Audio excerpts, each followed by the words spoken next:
अंकित अवस्थी, आप हैं मेरे साथ में एक ऐसे सेशन पर चर्चा करने के लिए जो सेशन आपको कुछ मैपिंग के बारे में सिखाएगा और ऐसी चीज सिखाएगा जैसे कहते हैं ना कि अगर बहुत सारे नियम बना दिए जाएं तो नियमों के अंदर ही नियमों का रास्ता होता है। दुनिया में अगर कोई ये कह दे कि इसके साथ व्यापार करना मना है, ठीक है मान लिया, लेकिन आना जाना तो मना नहीं कर सकते ना आप किसी देश के साथ। भाई अभी तक अगर अमेरिकी प्रतिबंधों को देखा जाए तो वो दुनिया के साथ प्रतिबंध यही लगाता है। क्या प्रतिबंध लगाता है? इससे सामान नहीं खरीदोगे, बोले कोई बात नहीं, नहीं खरीदेंगे। लेकिन आप किसी से ये तो नहीं कह सकते कि तुम इसमें से होकर नहीं निकलोगे। भाई पूरा देश, पूरी दुनिया आपस में एक दूसरे के साथ संपर्क रखने के लिए फ्री है।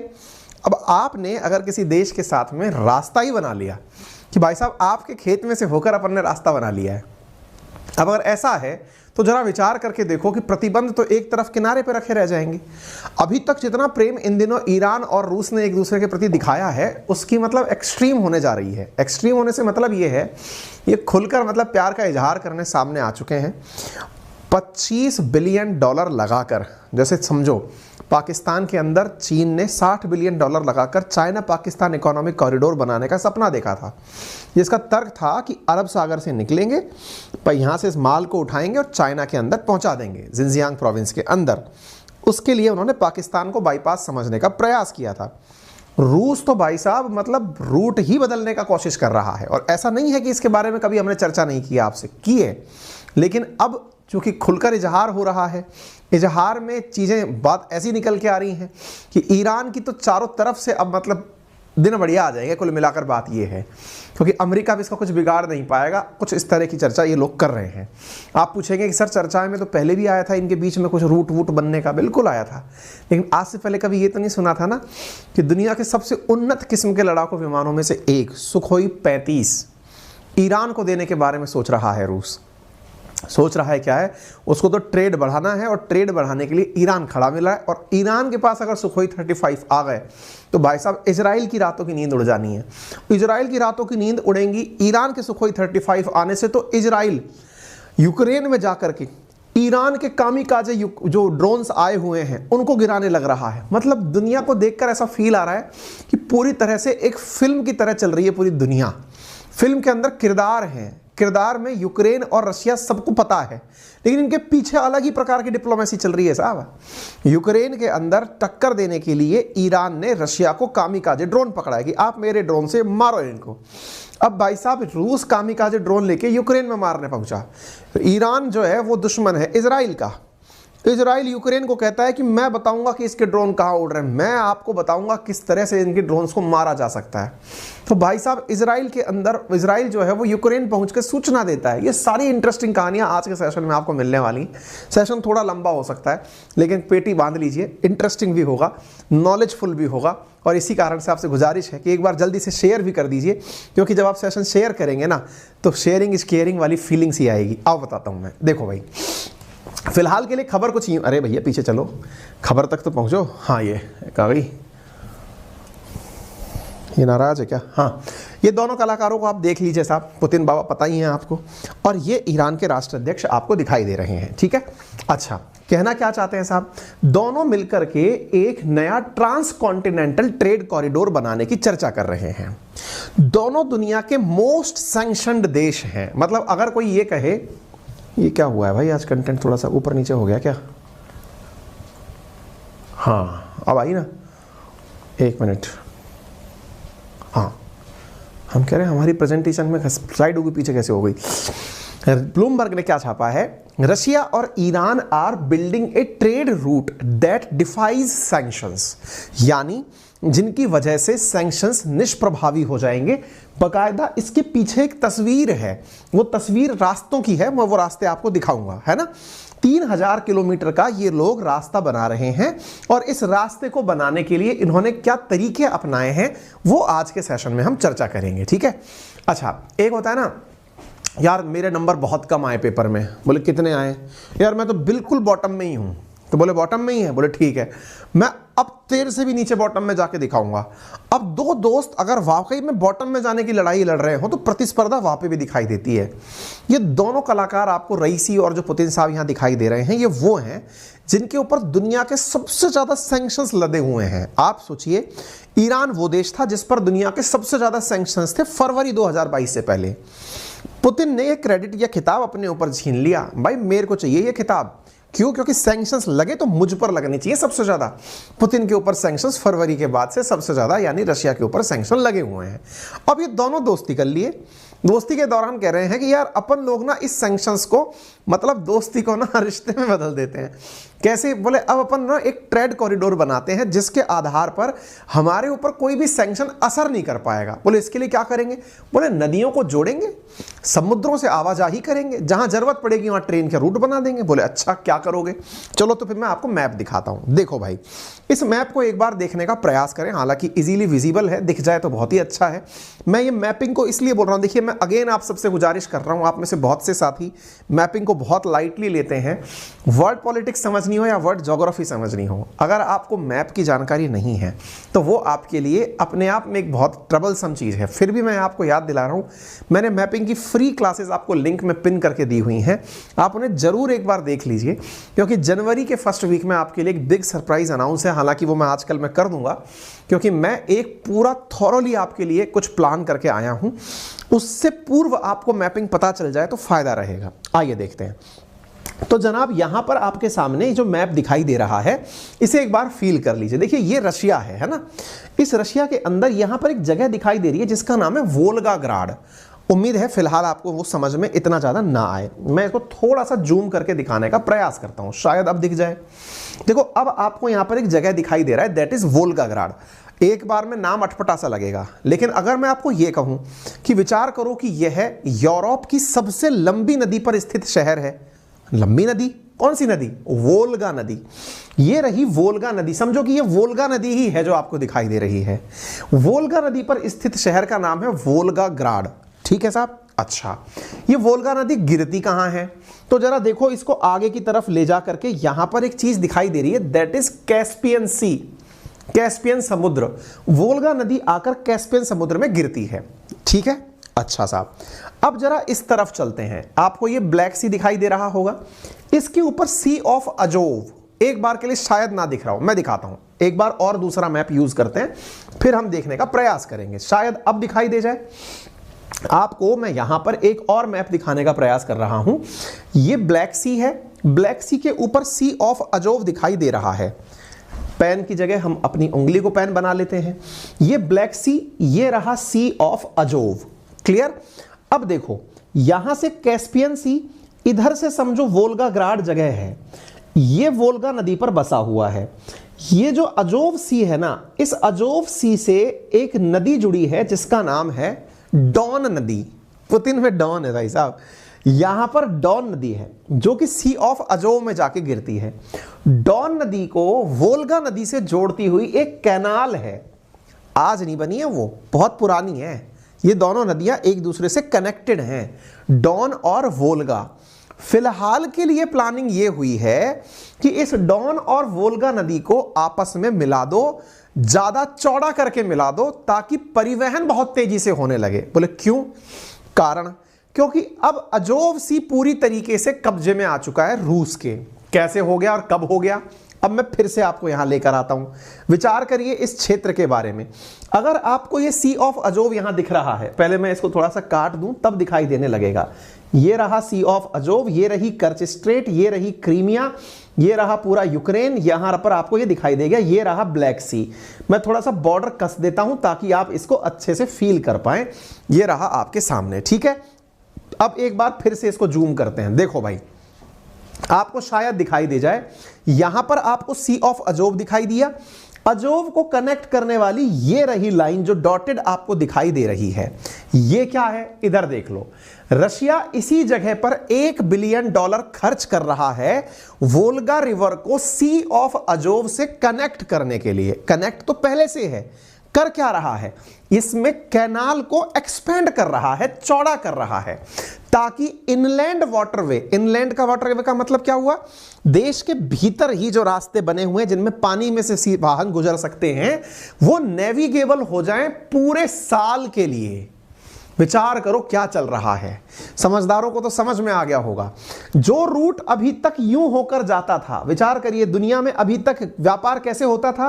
रूस से कोई भी सामान आना है, पहले सी ऑफ अजोव से ब्लैक सी आएगा, ब्लैक सी से होकर के बॉस्फोरस स्ट्रेट से सी ऑफ मरमरा, डार्डेनल्स स्ट्रेट से होते हुए एजियन सी, एजियन सी से होकर मेडिटेरेनियन सी, मेडिटेरेनियन सी से होते हुए स्वेज कैनाल, स्वेज कैनाल से होते हुए रेड सी, रेड सी से होते हुए अरेबियन सी में। ये जो रूट इतना लंबा हुआ करता था, इसको बदलते हुए ये क्या कर रहे हैं कि यहां से अजोव सी से भी माल को मंगा लो, मंगा करके वोल्गा नदी के माध्यम से कैस्पियन सी में भेज दो। कैस्पियन सी तो फिर इनका अपना है, कैस्पियन सी से सीधा भेज दो तेहरान में, क्योंकि तेहरान जो है वो ईरान का शहर है और बिल्कुल किनारे बसा है। विचार करिए जरा इसके बारे में, यानी कि यदि हम इसको थोड़ा सा समझें तो कैस्पियन सी से कनेक्टेड है ईरान, सामने बैठा है रशिया, रशिया से कोई भी सामान चल के आ गया, ईरान केवल कैस्पियन सागर बीच में से क्रॉस करना है। कैस्पियन सागर नाम का ही सागर है, होने को तो एक झील है। झील क्यों कह रहा हूं? क्योंकि ये किसी और समुद्र से कनेक्टेड नहीं है। अब जब ये यहां पहुंच चुका है तो बस ये जो ईरान में एंट्री इसकी हो गई है, ईरान से बस सामान को यहां से ट्रेन से लेकर के बंदर अब्बास नामक जो जगह है यहां पहुंचा दिया जा रहा है। देखिए, कभी भारत सरकार ने अटल जी के नेतृत्व में भी इस विषय पर चर्चा की थी कि इंटरनेशनल नॉर्थ साउथ कॉरिडोर बना दिया जाए। उस समय किसी को यह चीज चमकी नहीं थी, लेकिन फिलहाल के लिए यह रशिया और ईरान को चमक गई है कि यार ये तो गजब चीज है। रशिया का सामान सेंट पीटर्सबर्ग से, जो कभी बाल्टिक सी, नॉर्थ सी से होते हुए और मेडिटेरेनियन सी, जब्राल्टर स्ट्रेट से होते हुए यूं आकर पहुंचता था, अब अगर भविष्य में माल आना होगा सेंट पीटर्सबर्ग से मॉस्को, मॉस्को से होते हुए अस्त्राखान, अस्त्राखान से होते हुए बाकू, समुद्र के किनारे रुको तो बढ़िया है, अदरवाइज ईरान और आकर के यहां टिक जाओ। जो बात कभी पेपर पर सुर्खियों में हुआ करती थी, अब वो रियलिटी में बदलने के लिए जा रही है। आप अगर इन मैप्स को ध्यान से देखें तो ये जो वोल्गाग्राड करके क्षेत्र है, ये यहां से अस्त्राखान से होते हुए तेहरान और तेहरान से होते हुए बंदर अब्बास, जो कि ईरान का पोर्ट है, वहां तक रेल के माध्यम से, और अगर चाबहार तक रशियन अमेरिकी सैंक्शंस ना लगे अगर चाबहार पर, तो चाबहार से भी ट्रेड होकर के इंडिया तक पहुंच सकेगा। क्या केवल इंडिया को पहुंचाने की बात हो रही है? अजी कतई नहीं। इनके दिमाग में अब इंडिया के अलावा भी ऑप्शंस चमकने लगे हैं। कैसे? आइए मैं बताता हूं।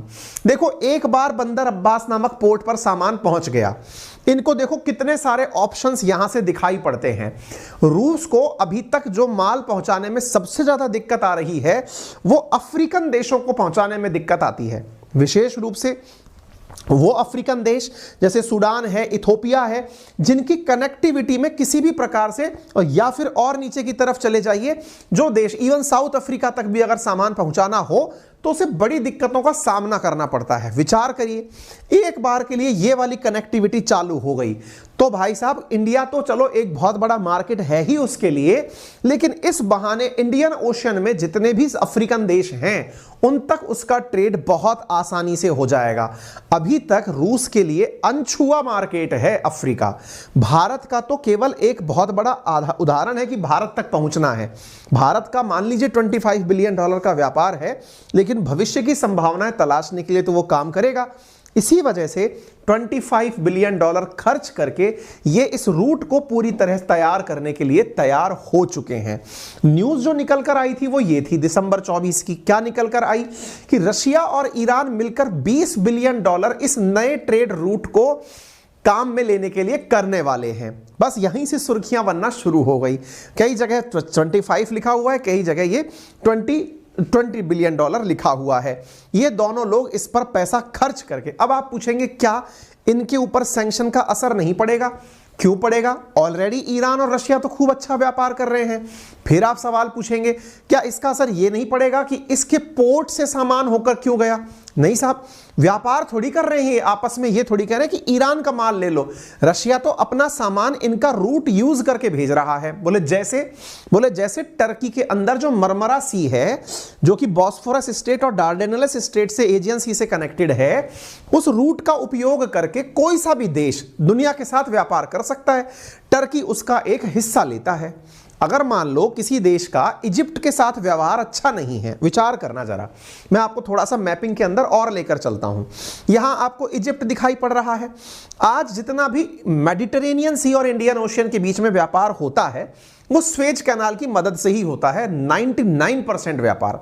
यदि स्वेज कैनाल वाले लोग जैसे कि इजिप्ट की सरकार ये कहे कि मेरा इंडिया के साथ में अच्छा व्यवहार नहीं है तो मैं इनके जहाज नहीं निकलने दूंगा, अरे नहीं साहब, इससे कोई फर्क नहीं पड़ता कि इंडिया के साथ इजिप्ट का कैसा व्यवहार है। यहां पर यह ट्रेड रूट अंतरराष्ट्रीय रूप से डिक्लेयर हो चुका है, यानी आपको जहाज निकलने के नाम पर टोल टैक्स दिया जाएगा, आप टोल टैक्स रखें, अपनी इकोनॉमी को चलाएं, इसकी चिंता छोड़ दें। आप किस बात की कि आपका किस देश के साथ क्या व्यवहार है। यह आपका बायलेटरल रिलेशन नहीं है कि भाई मेरा इंडिया के साथ अच्छा व्यवहार है तो ही मैं स्वेज कैनाल से किसी को निकलने दूंगा। नहीं साहब, इजिप्ट के साथ किसी की दुश्मनी भी है तो भी वो इस रूट को यूज करके आगे निकलेगा। रूट्स का सबसे बड़ा फायदा यही है, जब वो अंतरराष्ट्रीय महत्व के होने लगते हैं तो वो सैंक्शन से परे होते हैं, आप किसी का रास्ता बंद नहीं कर सकते। जैसे अंतरराष्ट्रीय रूप से जो कन्वेंशन है वो क्या है, दुश्मन भले ही हमारा पाकिस्तान हो लेकिन अगर हमें ट्रेवल करना है तो पाकिस्तान के एयर स्पेस के ऊपर से जा सकते हैं हम, अंतरराष्ट्रीय कन्वेंशंस हैं इसके लिए। वो बात दूसरी है कि हम उन पर ट्रस्ट ना करें, लेकिन आपको अंतरराष्ट्रीय रूप से ट्रेड रूट्स को बैन करने का अधिकार नहीं मिला है। एग्जैक्टली यहां पर देखिए, ब्लैक सी से जो मैंने अभी आपको बात बताई, ये जो मरमरा सी है ना, ये होने को तो तुर्की का अपना ओशियन है, लेकिन इसका मतलब ये थोड़ी है कि टर्की कल को ये कह दे कि नहीं साहब मैं इंडिया के तो जहाजों को जाने ही नहीं दूंगा। नहीं, आप कंडीशन सबके लिए एक जैसी अप्लाई कर सकते हो कि बिना इंश्योरेंस के जहाज नहीं जाने दूंगा। जैसे थोड़े दिनों पहले हुआ भी था, आपको देखा भी था कि इस ब्लैक सी के अंदर बहुत सारे जहाज वेटिंग में खड़े थे। क्यों? क्योंकि साहब उनको यूरोपियन कंपनी इंश्योरेंस नहीं दे रही थी।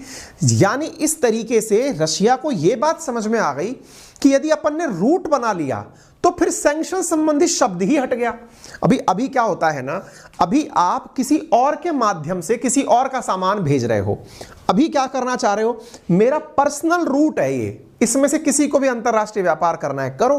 तो ये एक तरह से रूट डेवलपमेंट का काम करने के लिए निकल पड़ा है और उसके लिए ये लोग पैसा खर्च करने को तैयार हो रहे हैं। ठीक है ना? तो उम्मीद है कि यह चीज आपको बढ़िया तरीके से समझ में आ गई होगी। इतना पैसा खर्च करके कितना तैयार कर रहे हैं, तो 3000 किलोमीटर लंबा रास्ता इस तरह से ये तैयार कर लेंगे। बंदर अब्बास तक आ गए, बहुत बढ़िया। अगर उसका अल्टरनेट बनाना है तो चाबहार तक तैयार हो रहा है। उम्मीद है अब आपको यह बात समझ में आ गई होगी। क्या इस पर कभी काम हुआ है? बिल्कुल हुआ है। आज से 6 महीने पहले मैंने आपको एक सेशन कराया था। सेशन में जानकारी दी थी कि भारत तक सामान पहुंचाने के लिए रशिया से एक सामान को भेजा गया था और वो रिकॉर्ड समय में पहुंच गया था। सामान्यतया इंडिया सामान पहुंचने में 41 दिन का वक्त लगाता है, लेकिन इस रूट का उपयोग करके मात्र 20 दिन में रशिया से चल के इंडिया सामान आ गया था। इस रूट के इतने फायदे हैं, यानी इसका ट्रायल भी ऑलरेडी कंप्लीट हो चुका है।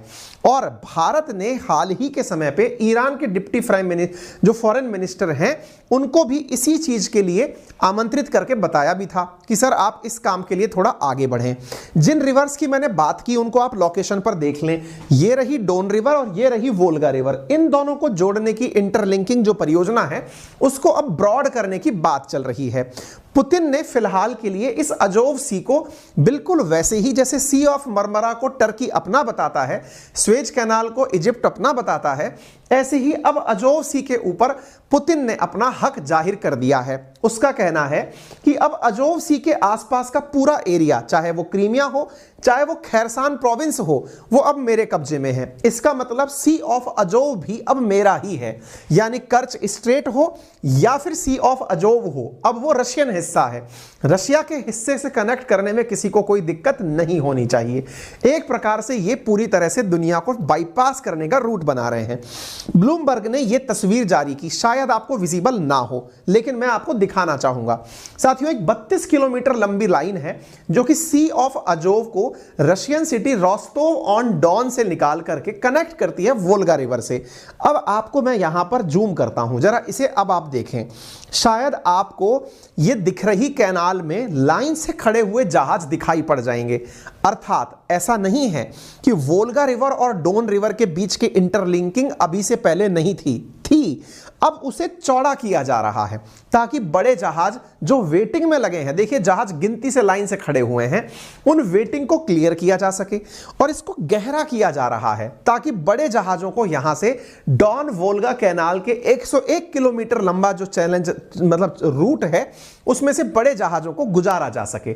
आप देख सकते हैं shallowness of some part of waterway restrict the size of vessel shipping products such as Russian grain to about 3000 ton of capacity, यानी कि इस पानी को और गहरा किया जा रहा है ताकि 3000 टन, 3000 गुना 1000, आप इससे अंदाजा लगा लीजिए कितना, यानी लगभग 30 लाख किलो सामान एक जहाज आसानी से लेकर निकल सके, इतना पानी को गहरा किया जा रहा है। इसी के ऊपर पैसे खर्च करने का काम चल रहा है। उम्मीद है आपको यहां तक बात करने में समझ में आ गई होगी। सर इतना प्यार कैसे निकल कर आ रहा है, क्या इससे कोई भारत को फायदा होगा? स्वाभाविक है, रूट चालू हो जाएगा तो हमारा ट्रेड बहुत अच्छे से हो जाएगा। अब इन दोनों के प्यार के आगे किस्से क्या हैं? आगे तो नहीं है, जरा पुराने किस्सों पर नजर डाल लेते हैं। 2 महीने पहले चीज निकल कर आई थी कि रूस की तरफ से युद्ध में ईरान उतरा था। आप पूछेंगे कैसे उतरा था?